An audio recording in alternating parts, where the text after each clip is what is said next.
It's the 4th week of May, 2007. Hello. Happy birthday! Yeah. The best week ever! Yeah. So I can't sleep at night! My TiVo cut out early. Did American Idol ever end? Simon, you already look bored. Well, because I'm listening to you. Britney, Britney, Britney. My toenails look so bad right now. Hello. I asked you a question! I asked you a question. You wouldn't even answer You it! didn't answer your own question. Things get uglier than usual on The View. Do not call me a coward, Rosie. It was I did cowardly not yesterday. hide. It was not cowardly. It was honest. Look out, bad guys. John Rambo is back. Killing's as easy as breathing.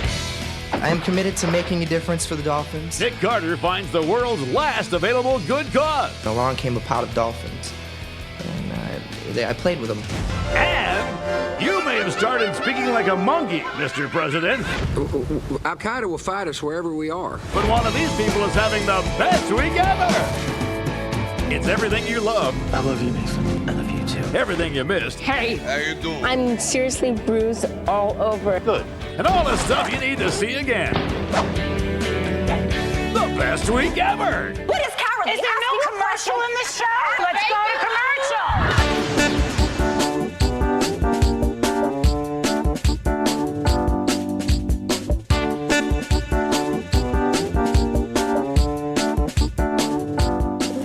Spent all week marinating your beef? Here's what you missed, Memorial Day grillers. Nothing starts my day off better than a good old-fashioned lady fight. This week on The View, Rosie and Elizabeth brawled about politics again. But thanks to some ingenious debating tactics, Elizabeth actually won this time. I called Francis. I was like, "Oh, you need to turn on your TV right now because it's on." Do you believe I think our troops are terrorists, Elizabeth? I don't Yes think or that you. no? I don't Do think you that believe that, yes or no? Excuse me. Let me speak. I wish we could have been there, so we could have been like, "Damn!"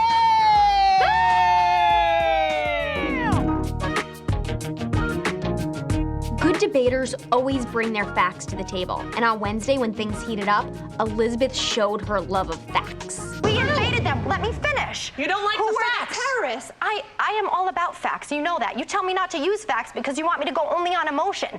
Guess what? I like facts. And remember, if you don't have any actual facts, pounding on the table and announcing that you love them is just as good. I like facts, Rosie. I love facts. I hang out with facts all the time. Some of my best friends are facts. And then Elizabeth is just going to town with the hand gestures. No. Nothing, That is Elizabeth. not.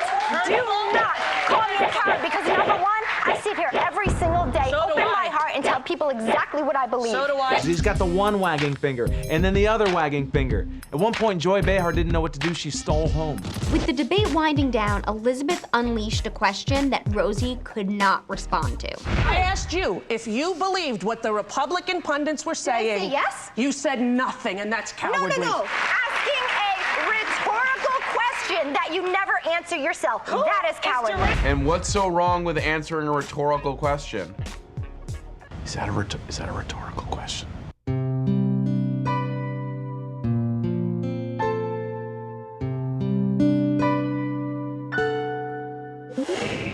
Rosie and Elizabeth aren't the only two who know how to make a spectacle of themselves. After a failed marriage, a stint in rehab, and a string of embarrassing encounters with the paparazzi, Britney is now poised for a comeback. But there are forces working against her. Most of all, herself.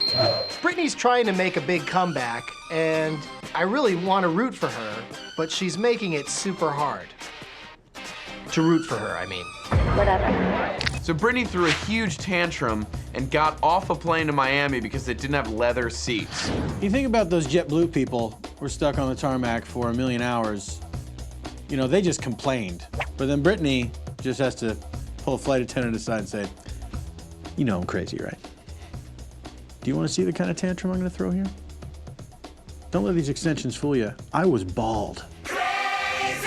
E's new reality show, Sunset Tan, released footage of Britney getting spray tanned, and I was really excited about how great her body looked until I got a good look at those nasty-ass feet of hers. My toenails look so bad right now. Hello.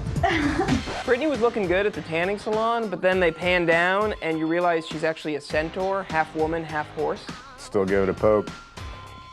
So just when we thought there was hope for Britney with all of the rumors about her performing at the American Idol finale, Executive producer Nigel Lithgow let us know that was not going to happen. We'd certainly like to be part of helping bring her around, but we don't lip sync normally on American Idol. They can help out some starving kids in Africa and one of the Geico cavemen, but they can't help out Britney. Watch out, Britney. These next singers are nipping at your gnarly feet.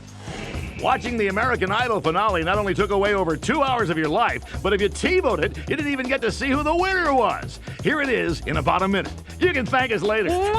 They managed to thaw out Smokey Robinson. Smokey Robinson! I know black don't crack, but Smokey Robinson like he 4 years old. Then BB and Cece sang with little old Mimi. Then there was an adorable performance by Brangelina's kids. It's time for the Golden Idols. Idol kindly staged a fake award show to remind us that they're ass. You can just see Ryan thinking, oh, so that's what girls taste like. Chicken. Yeah! Joe Perry! Joe Perry and Sanjaya bravely took to the stage to perform, despite the nor'easter. There was a shot of Hasselhoff in the audience, and he wasn't crying this time, but only because that little girl totally stole his thunder. And then it was time to find out who won. The winner of American Idol 2007 is... Who voted to make this next pop star an ambassador? This week, the United Nations bestowed one of its highest honors on Backstreet Boy Nick Carter, saver of the Dolphins. I'm honored, very honored, to be named the special ambassador for the Year of the Dolphins. I didn't even know this was the Year of the Dolphin. I'm still writing Panda on my checks. To be honest, I didn't even know dolphins were endangered. But then again, neither did Nick Carter. I'm sure, like me, many of you thought that the dolphins were safe, that we had done enough to educate people about dolphins. So what divine inspiration motivated Nick to devote his life to doing good works for dolphins?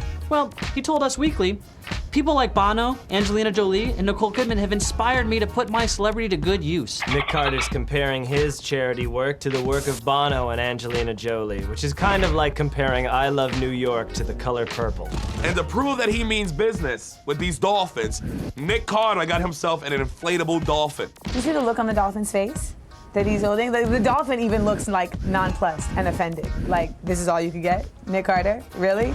I have to admit that this hasn't in any way increased my awareness of dolphins. But you know, for a moment, I was marginally more aware of Nick Carter, so good job, UN? If this next guy tried to save the Dolphins, lives would be lost. This week, Sylvester Stallone was fined by the Australian government for importing growth hormone. Then he fired off what we thought was a really lame excuse until we saw the new trailer for John Rambo. How you doing?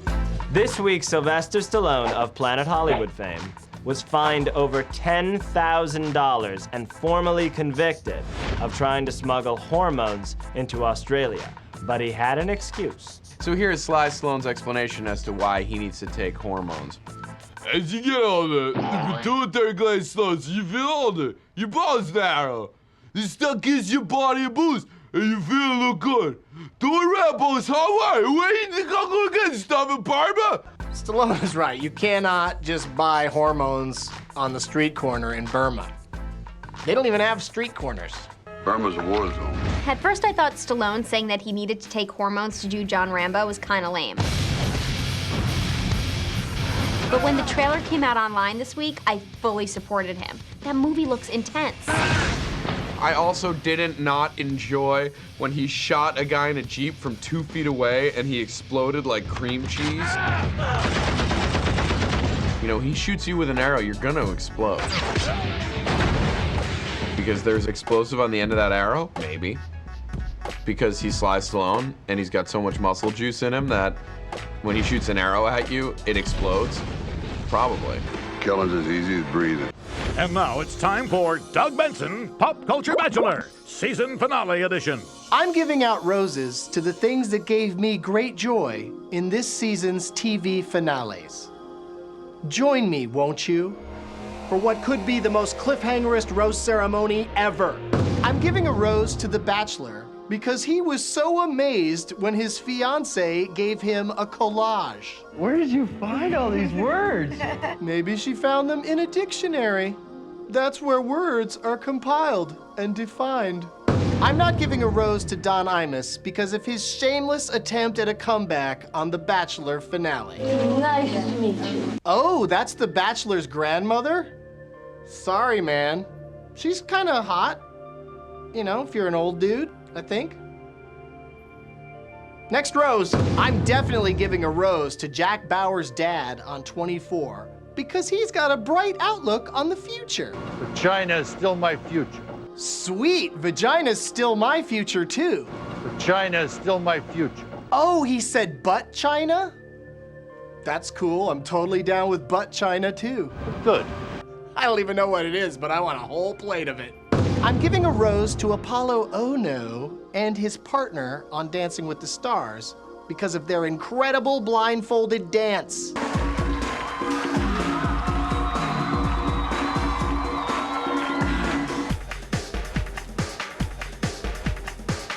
See, it's hard. And finale, E, I'm giving the last rose to...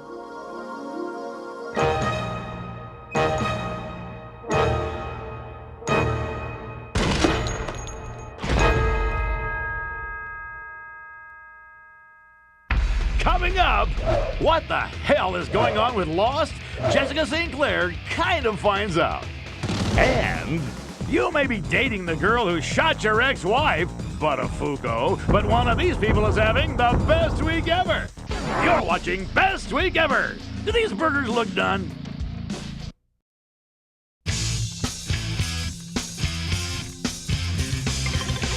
Good afternoon. My name is Ana Ortiz from ABC's Ugly Betty. I am honored to have been named the Special Ambassador to raising awareness of Nick Carter's Raising Awareness of Dolphins. I will now take questions. Like Mother Teresa and Mary Lou Retton, I wanted to use my celebrity to make a difference in the life of one person trying to make a difference. And Nick can't do that without my help. Next question. Yes, all the good causes were taken. Last question. Ay, Dios mío, no, she's actually quite pretty in real life. Anything else about my charity thingy? Great. Thank you. And please remember to support my support of Nick Carter as he supports the Dolphins. I'm not Ryan Seacrest, and this is not American Idol. This is The Sizzler.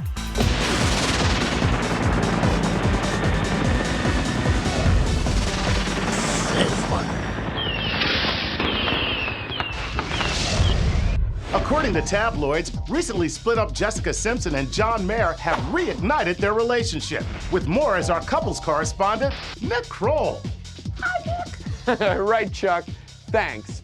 You know, breaking up and getting back together is part of any separation.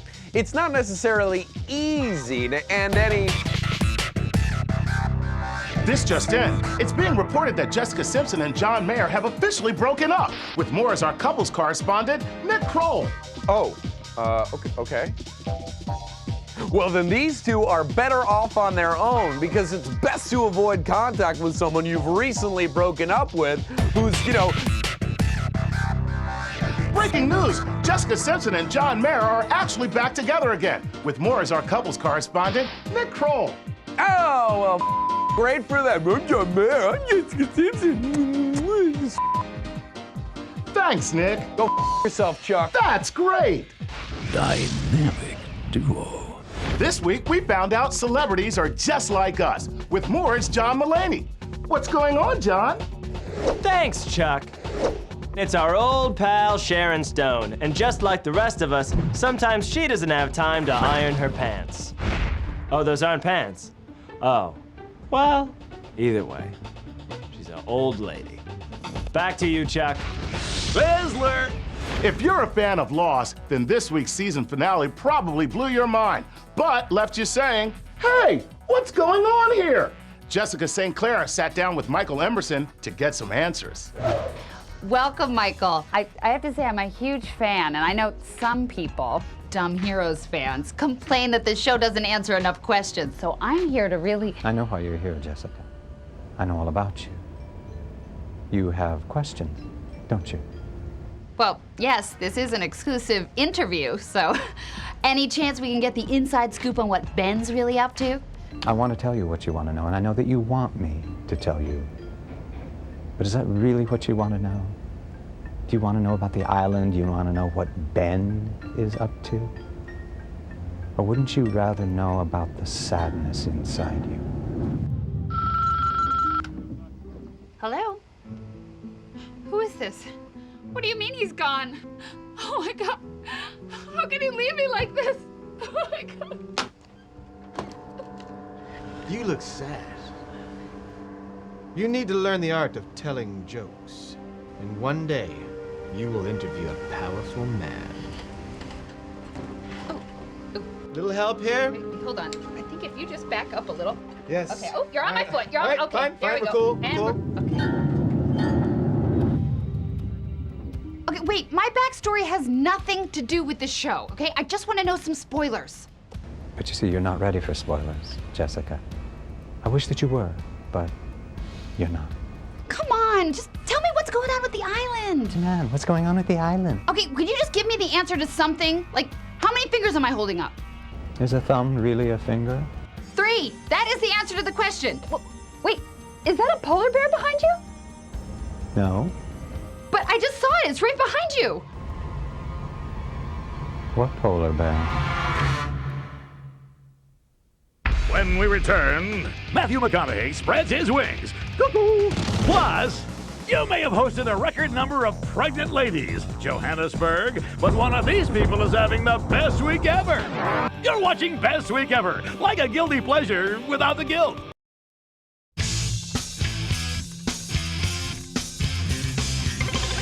While you were being crapped on by a bird, Mr. President, we were finding the week's best moments, in case you missed it. On a talent contest on the Dr. Phil Show, a young girl delivered an intense monologue and then immediately launched into song. I know you. You're the guy that caused the motorcycle accident. No, don't tell me it was an accident. You intentionally rammed us into the road and left us there. Twinkle, twinkle, little star, how I wonder what you are. And everybody clapped at the end. That's what really frustrated me. Nobody went like this. What the was that?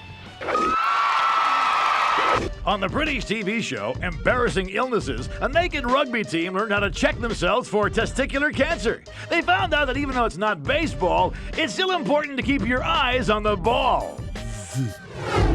1,500 men develop testicular cancer a year in the UK. Get your balls warm and wet in the shower or some other way. This is the best time to check them. I'm confused when the voiceover lady says, get your balls warm and wet in the shower or some other way. What's the other way? I hope you just mean a bath. If you're gonna feel my rugby team's balls, you get on a lab coat and a stethoscope, not a blazer and a pink button-down. Coming up, a Best Week Ever that saves the day. You're watching Best Week Ever. Let's leave now and beat the traffic.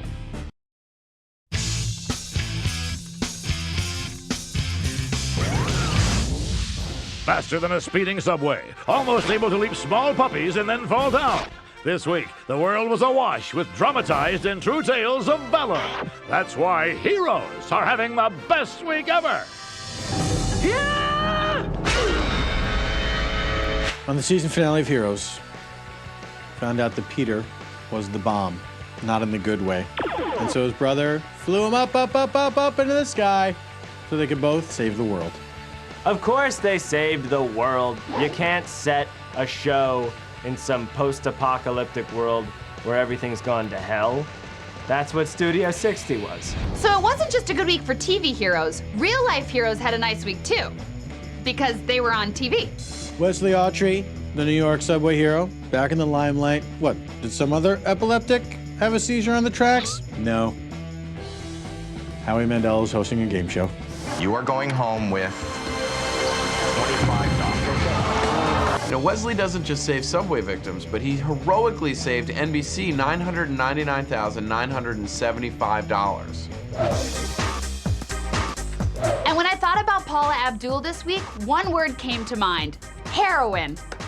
What? No, she's a female hero with a broken nose to prove it. I heard you took quite the trip over the weekend. Yeah, it wasn't a trip to Hawaii. It was a trip to save my Chihuahua Tulip. Paula Abdul bravely saved her own dog from being trampled by Paula Abdul. She was trying to say hi to me, and I was carrying a suitcase upstairs, and I had my high heels on, and I didn't see her. And then at the last minute, I just went, "Oh my God!" And I went to step over her, and I. All right, so by a show of hands, who thinks Paula Abdul tripped and broke her nose just so she could take painkillers for an actual reason? Get 'em up, America.